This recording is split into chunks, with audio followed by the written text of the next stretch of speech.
America Iran మధ్య చర్చలు ఆలస్యమవుతున్నాయి. మధ్యాహ్నం తర్వాత చర్చలు ప్రారంభమయ్యే అవకాశం ఉంది. కాసేపటి క్రితమే జేడీ వాన్స్ నేతృత్వంలోని అమెరికా బృందం ఇస్లామాబాద్ చేరుకుంది. ఇప్పటికే ఇరాన్ పార్లమెంట్ స్పీకర్ మొహమ్మద్ బగేర్ కాలిబాఫ్, విదేశాంగ మంత్రి అబ్బాస్ అరాగ్చి నేతృత్వంలోని బృందం ఇప్పటికే ఇస్లామాబాద్కు చేరుకుంది.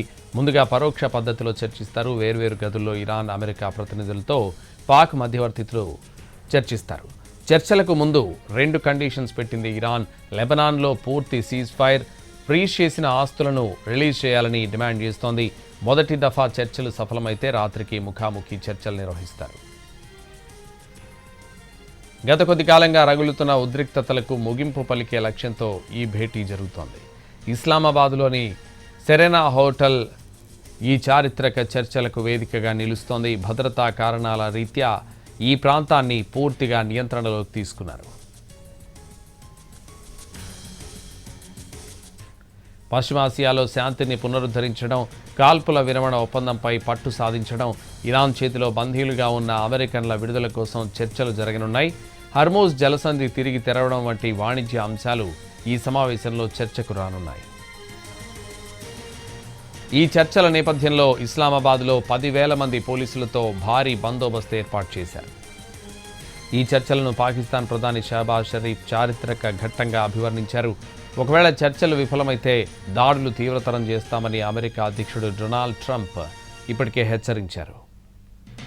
అమెరికా ఇరాన్ మధ్య చర్చలు ఆలస్యమవుతున్నాయి. మధ్యాహ్నం తర్వాత చర్చలు ప్రారంభమయ్యే అవకాశం ఉంది. కాసేపటి క్రితమే జేడీ వాన్స్ నేతృత్వంలోని అమెరికా బృందం ఇస్లామాబాద్ చేరుకుంది. ఇప్పటికే ఇరాన్ పార్లమెంట్ స్పీకర్ మొహమ్మద్ బగేర్ కాలిబాఫ్, విదేశాంగ మంత్రి అబ్బాస్ అరాగ్చి నేతృత్వంలోని బృందం ఇప్పటికే ఇస్లామాబాద్కు చేరుకుంది. ఇదే విషయానికి సంబంధించి మరింత సమాచారం మా ప్రతినిధి రాజు లైవ్లో అందిస్తారు. రాజు. ఎస్ సంతోష్, అమెరికా ఇరాన్ యుద్ధానికి సంబంధించి ఒక కీలక దశకు చేరుకుందని చెప్పుకోవచ్చు. ఎందుకంటే 40 రోజుల యుద్ధం తర్వాత సీజ్ ఫైర్ అనేది ప్రకటించారు. సో ఇప్పుడు ఈ సీజ్ ఫైర్ కొనసాగాలంటే ఈరోజు పాకిస్తాన్ రాజధాని ఇస్లామాబాద్లో జరుగుతున్నటువంటి చర్చలు సఫలం కావాలి. సో ఈ చర్చల కోసం ఇప్పటికే అమెరికా ఉపాధ్యక్షుడు జేడీ వాన్స్ సంబంధించినటువంటి టీం మొత్తం కూడా ఇస్లామాబాద్లో ల్యాండ్ అయింది. మరోవైపు ఇరాన్ ప్రతినిధి బృందం, అంటే ఇరాన్ పార్లమెంట్ సంబంధించినటువంటి స్పీకర్, దాంతోపాటు విదేశాంగ శాఖ మంత్రి నిన్న రాత్రే వాళ్ళు ఇస్లామాబాద్కు చేరుకున్నారు. సో ఇస్లామాబాద్లో చర్చలు జరిగేటటువంటి ప్రాంతాన్ని మొత్తం కూడా లాక్డౌన్ చేశారు. అక్కడ మొత్తం కూడా వాణిజ్య సముదాయం ఉంటుంది. సో అవన్నీ కూడా ఈరోజు 2 రోజుల పాటు సెలవులు అంటూ ప్రకటించారు. సో మొత్తం లాక్డౌన్ రూపంలో ఇప్పుడు ఇస్లామాబాద్ కనిపిస్తుంది. ఎవరైతే అమెరికా టీం, దాంతోపాటు ఇరాన్ టీం, వీళ్ళిద్దరు మాత్రమే అక్కడికి రీచ్ అవ్వడానికి, దాంతోపాటు పాకిస్తాన్కు సంబంధించినటువంటి ప్రధానమంత్రి, విదేశాంగ శాఖ మంత్రి, ఎవరైతే ఆర్మీ చీఫ్ ఉన్నారో వాళ్ళు మాత్రమే అక్కడికి రీచ్ అవుతారు. పెద్ద ఎత్తున భద్రతా బలగాలతో ఇప్పుడు చర్చా వేదికను సిద్ధం చేశారు పాకిస్తాన్లో. అయితే గత కొంతకాలంగా చూస్తూనే ఉన్నాము, 40 రోజుల పాటు అమెరికా ఇరాన్ పైన యుద్ధం చేసింది, ఇజ్రాయెల్ కూడా ఇరాన్ పైన దాడులు చేసింది. దాని ప్రతిఫలంగా రియాక్ట్ అవుతూ ఇరాన్ పశ్చిమాసియాలో ఉన్నటువంటి ఎన్నో దేశాలపైన, అంటే గల్ఫ్ దేశాలపైన కూడా దాడులు చేసినటువంటి పరిస్థితి కనిపించింది.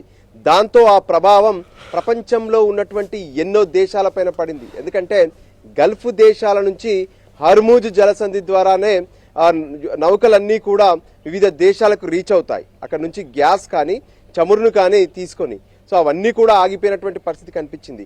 సో ఈ రోజు జరిగేటటువంటి ఈ చర్చల్లో కూడా చాలా కీలకమైనటువంటి ఎజెండా ఉండబోతుంది. అంటే ఒకవైపు ఇరాన్ ఇప్పటికే తాము ఏ అంశాలపైన మాట్లాడాలనుకుంటున్నామనే విషయాలను స్పష్టం చేసింది. అంటే ఇరాన్ పైన యుద్ధానికి సంబంధించినటువంటి అంశంలో సీజ్ ఫైర్ అంటున్నాం, కానీ ఇంకా లెబనాన్ అనేది ఈ విషయంలో ఉండదనే విషయాన్ని అటు అమెరికా, మరోవైపు ఇజ్రాయెల్ స్పష్టం చేస్తూ వస్తుంది. కానీ ఇరాన్ మాత్రం లెబనాన్ పైన కూడా దాడులు ఆపాలంటూ ఇరాన్ స్పష్టంగా డిమాండ్ చేస్తుంది. అంతేకాదు ఈ యుద్ధం సమయంలో తమ ఆస్తులను ఎక్కడైతే ఆంక్షలు విధించారో వాటన్నిటిని కూడా విడుదల చేయాలని చెప్పి ఇరాన్ స్పష్టంగా డిమాండ్ చేస్తుంది. కానీ అమెరికా మాత్రం హార్మూజ్ జలసంధితో పాటు ఏదైతే న్యూక్లియర్కి సంబంధించినటువంటి రీసెర్చ్ ఉందో వీటిని మొత్తం కూడా రిలీవ్ చేయాలి, అంటే న్యూక్లియర్ రీసెర్చ్ను ఆపేయాలి.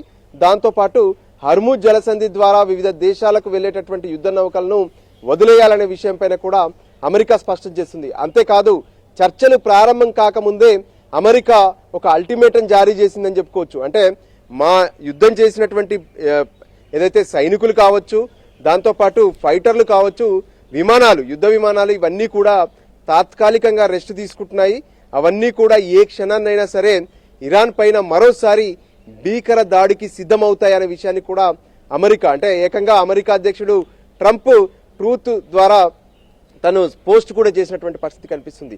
సో వీటన్నిటి నేపథ్యంలో మరికొద్ది సేపట్లో, అంటే ఇప్పటికే పాకిస్తాన్కు ఒకవైపు అమెరికా టీం, అంటే ఎవరైతే జేడీ వాన్స్ ఉపాధ్యక్షుడు ఆధ్వర్యంలో ఉన్నటువంటి బృందం, మరోవైపు ఇరాన్కు సంబంధించి పార్లమెంట్ స్పీకర్, దాంతోపాటు విదేశాంగ శాఖ మంత్రి, వీళ్ళందరూ కూడా ప్రస్తుతం పాకిస్తాన్ ఇస్లామాబాద్కు చేరుకున్నారు. అంటే కొద్దిసేపటి క్రితమే జేడీ వాన్స్ చేరుకున్నారు ఆయన టీం. సో ఈ నేపథ్యంలో చర్చలు కొంత, అంటే గంట 2 గంటల తర్వాత ప్రారంభమయ్యే అవకాశం కనిపిస్తుంది. సో చర్చల ప్రక్రియ ఎలా ఉండబోతుంది అంటూ కూడా ఇప్పుడు ప్రపంచం మొత్తం ఆసక్తిగా ఎదురు చూస్తున్నారు. ఎందుకంటే ఈ దేశాల మధ్య యుద్ధం జరిగినప్పటికీ కూడా ఈ ప్రభావం ప్రపంచవ్యాప్తంగా ఉన్నటువంటి పలు దేశాలపైన పడింది. ఎగుమతులు దిగుమతుల విషయంతో పాటు ఆయా దేశాలకు సంబంధించినటువంటి పౌరులు అక్కడ ఉండడం, దాంతోపాటు వాణిజ్య సంబంధాలు, ఆర్థిక వ్యవహారాలు, వీటన్నిటిపైన కూడా ప్రభావం పడింది. సో ఈ పరిస్థితుల్లో ఈ రోజు జరిగేటటువంటి చర్చల్లో ఎటువంటి ఫలితాలు రాబోతున్నాయంటూ ప్రపంచం మొత్తం ఇప్పుడు ఆసక్తిగా పాకిస్తాన్లో ఉన్నటువంటి ఇస్లామాబాద్ వైపే చూస్తుందని చెప్పుకోవచ్చు.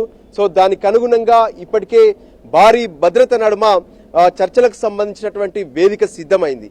అయితే చర్చలు మొదట పరోక్షంగా జరుగుతాయనే విషయం స్పష్టంగా తెలుస్తుంది. అంటే అటు అమెరికా సంబంధించి జేడీ వాన్స్ ఆధ్వర్యంలో ఉన్నటువంటి ప్రతినిధి బృందం ఒక గదిలో ఉంటారు, ఇరాన్కు సంబంధించినటువంటి ప్రతినిధి బృందం మరొక గదిలో ఉంటారు. సో అదే సమయంలో పాకిస్తాన్కు సంబంధించినటువంటి మధ్యవర్తిత్వం, అంటే ఈ సీజ్ ఫైర్కి సంబంధించినటువంటి విషయంలో కూడా చైనా పాకిస్తాన్లే కొంత చొరవ తీసుకున్నాయి. దానికి అనుగుణంగా ఈ ఇరు దేశాలు పాకిస్తాన్లో చర్చలకు సిద్ధమవుతూ గ్రీన్ సిగ్నల్ ఇచ్చినటువంటి పరిస్థితి కనిపించింది. సో దానికి అనుగుణంగా మొదట, అంటే ఎవరి డిమాండ్స్ ఏంటి అనే దాని మీద పాకిస్తాన్కు సంబంధించినటువంటి మధ్యవర్తిత్వం చేసేటటువంటి టీం ఇటు అమెరికాతో మాట్లాడతారు, దాంతోపాటు ఇరాన్తో కూడా మాట్లాడతారు. సో ఇరువైపులా మాట్లాడిన తర్వాత వాళ్ళ నుంచి ఒక అంగీకారం తీసుకున్న తర్వాత ఆ డిమాండ్స్ను ఒకరికొకరు ఎక్స్చేంజ్ చేస్తారు. అంటే ఇప్పటి వరకు జరిగినటువంటి చర్చల సారాంశం మొత్తం కూడా పాకిస్తాన్ మధ్యలో ఉండి ఫోన్ ద్వారా మాత్రమే సమాచారం అందించింది. సో ఇప్పుడు ఒరిజినల్ గా చర్చల ప్రాసెస్ మొదలు కాబోతుంది. అంటే ఫేస్ టు ఫేస్ చర్చలకు ముందు కూడా వేరువేరుగా పాకిస్తాన్ మధ్యలో ఉంటుంది. సో ఒకరు పెట్టినటువంటి డిమాండ్స్ పైన ఇంకొకరు ఒప్పుకున్న తర్వాత ఇక ఫేస్ టు ఫేస్ చర్చలు అనేటివి ఉంటాయి. అప్పుడు అమెరికా ఉపాధ్యక్షుడు జేడీ వాన్స్ తో పాటు ఆయన టీం, మరోవైపు ఇరాన్కు సంబంధించినటువంటి పార్లమెంట్ స్పీకర్, విదేశాంగ శాఖకు సంబంధించినటువంటి మంత్రులు ఇద్దరు కూడా ఫేస్ టు ఫేస్ కూర్చొని వాళ్ళు అనుకున్నటువంటి అంశాలు ఏవైతే ఉన్నాయో, లెబనాన్, దాంతోపాటు హార్మూజ్ జలసంధి, ఈ సీజ్ ఫైర్ ఒప్పందాలకు సంబంధించినటువంటి అంశాలు, కీలక అంశాలపైన చర్చలు జరిగే అవకాశం కనిపిస్తుంది. సో ఏదేమైనా ఇప్పుడు పాకిస్తాన్లో జరుగుతున్నటువంటి చర్చలపైన ప్రపంచం మొత్తం ఆసక్తిగా ఎదురు చూస్తుంది. సంతోష్.